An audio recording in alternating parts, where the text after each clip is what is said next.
Welcome to మెగాని TV Bunny topic. అవ్వా కావాలి బువ్వా కావాలి అంటే కుదరదు, కానీ అమ్మ పెట్టదు అడిగితే పెట్టనివ్వదన్న చందంగా ఉన్న పాత విదేశాంగ విధానాలను తుడిచివేస్తూ భారత్ ఇప్పుడు ప్రపంచ గమనాన్ని నిర్దేశిస్తుంది. అగ్ని పరీక్షలో నెగ్గిన స్నేహం ఆపదలో ఆదుకుంటుంది. సరిగ్గా ఇదే సూత్రాన్ని నమ్ముకున్న భారత్ ఇజ్రాయెల్ల బంధం ఇప్పుడు మరో చారిత్రాత్మక ఘట్టానికి సిద్ధమైంది. ప్రపంచ రాజకీయ యువనికపై ఇప్పుడు అందరి దృష్టి పశ్చిమ ఆసియా వైపు మళ్లింది. ఫిబ్రవరి 25 ఈ తేదీ భారత దౌత్య చరిత్రలో ఒక మైలురాయి కాబోతుంది. సుమారు 9 ఏళ్ల సుదీర్ఘ నిరీక్షణ తర్వాత ప్రధాని నరేంద్ర మోదీ ఇజ్రాయెల్ గడ్డపై అడుగుపెట్టబోతున్నారు. ఇది కేవలం పర్యటన కాదు, రాబోయే దశాబ్ద కాలపు రక్షణ, సాంకేతిక ఆర్థిక గమనాన్ని మార్చే ఒక భారీ మాస్టర్ ప్లాన్.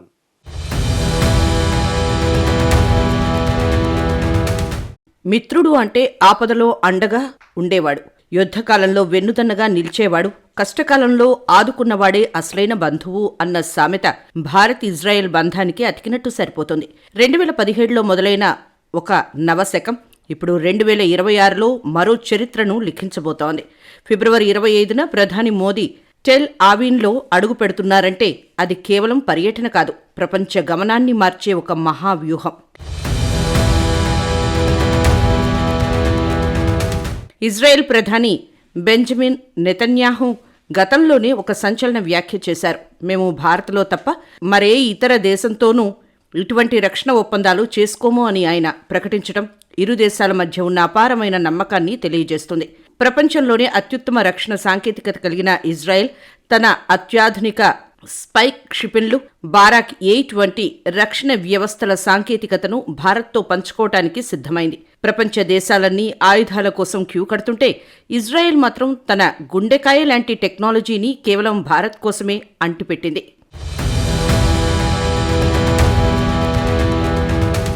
ఇటీవల జరిగిన ఆపరేషన్ సింధూర్ సమయంలో ఇజ్రాయెల్ భారత్కు అందించిన సహకారం మరువలేనిది. ఉగ్రవాద స్థావరాలపై భారత్ చేసిన దాడులకు ఇజ్రాయెల్ సంపూర్ణ మద్దతు ప్రకటించింది. జమ్మూ కాశ్మీర్ సరిహద్దుల్లో ఉగ్రవాద కదలికలను పసిగట్టడంలో ఇజ్రాయెల్ అందించిన డ్రోన్ టెక్నాలజీ, ఇంటెలిజెన్స్ సమాచారం కీలక పాత్ర పోషించాయి. ఇల్లు ఇరుకైనా ఉన్నవాళ్లు సర్దుకుంటారు అన్నట్టు ఇజ్రాయెల్ భౌగోళికంగా చిన్నదైనా భారత్ లాంటి పెద్ద దేశానికి రక్షణ కవచంలా నిలిచింది. ప్రధాని మోదీ 2017లో మొదటిసారి ఇజ్రాయెల్లో పర్యటించారు. ఒక భారత ప్రధాని ఇజ్రాయెల్కు వెళ్లటం అదే తొలిసారి. మళ్లీ 9 ఏళ్ల తర్వాత తన 3వ విడత పదవీ కాలంలో ఆయన చేస్తున్న ఈ పర్యటన వెనక భారీ ప్లాన్ ఉంది. వచ్చే వారం మా దేశానికి ఎవరొస్తున్నారో తెలుసా?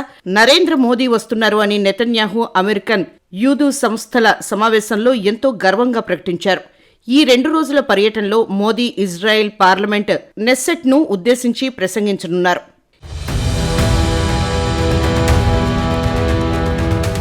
ఈ పర్యటన కేవలం మాటలకే పరిమితం కాదు. సుమారు దాదాపు 72 కోట్ల విలువైన రక్షణ ఒప్పందాలు ఖరారు కాబోతున్నాయి. ఇక ఒప్పందాల విషయానికి వస్తే స్పైస్ 1000 గాలి నుంచి భూమిపై ఉన్న లక్ష్యాలను ఛేదించే బాంబులు, ర్యాంపేజ్ మిస్సైల్స్, శత్రువుల రాడార్లకు చిక్కకుండా దూసుకెళ్లే క్షిపణులు, లోరా అత్యాధునిక లాంగ్ రేంజ్ బాలిస్టిక్ మిస్సైల్స్. నోరు మంచిదైతే ఊరు మంచిదవుతుంది.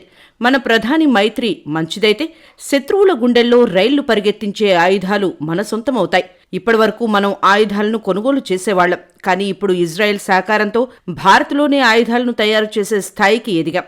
సైబర్ సెక్యూరిటీ, అగ్రికల్చర్, కృత్రిమ మేధ వంటి రంగాల్లో ఇరు దేశాలు పరస్పర సహకార ఒప్పందాలపై సంతకాలు చేయనున్నాయి.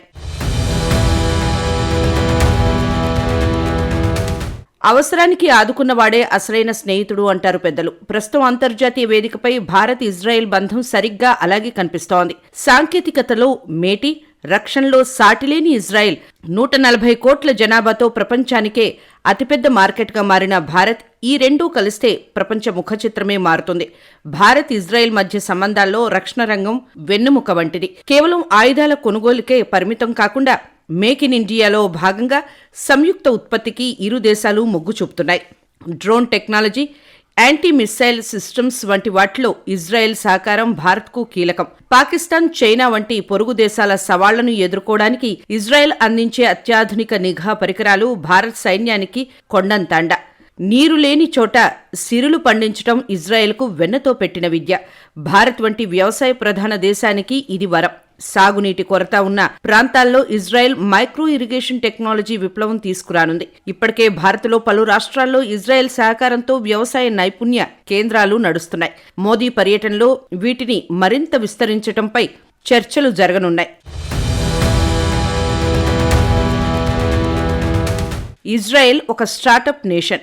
భారత్ ప్రపంచంలోనే 3వ అతిపెద్ద స్టార్టప్ ఎకోసిస్టమ్. సైబర్ సెక్యూరిటీ మరియు ఏఐ రంగాల్లో ఉమ్మడి పరిశోధనలు పెంచేలా ఒప్పందాలు జరగనున్నాయి. ఇజ్రాయెల్ టెక్ దిగ్గజాలు భారత్లోని డిజిటల్ మార్కెట్లో పెట్టుబడులు పెట్టేందుకు ఆసక్తి చూపుతున్నాయి.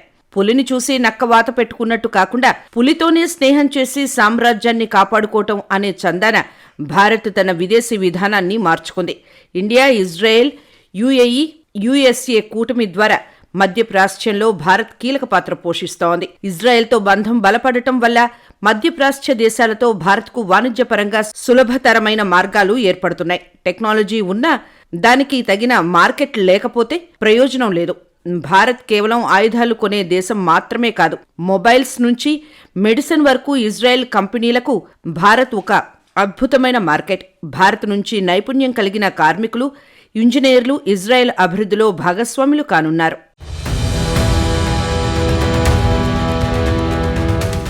మిత్రుడు లేని విజేతకు విలువుండదు. అందుకే అటు అమెరికా, ఇటు రష్యా మధ్యలో ఇజ్రాయెల్ ఇలా అందర్నీ సమన్వయం చేసుకుంటూ భారత్ తన జాతీయ ప్రయోజనాలే పరమావధిగా ముందుకు సాగుతోంది. ఫిబ్రవరి 25 నుంచి 2 రోజుల పాటు సాగే ఈ పర్యటన కేవలం ఫోటోలకు పరిమితం కాకుండా నవభారత నిర్మాణంలో ఒక కీలక మలుపు కాబోతోంది.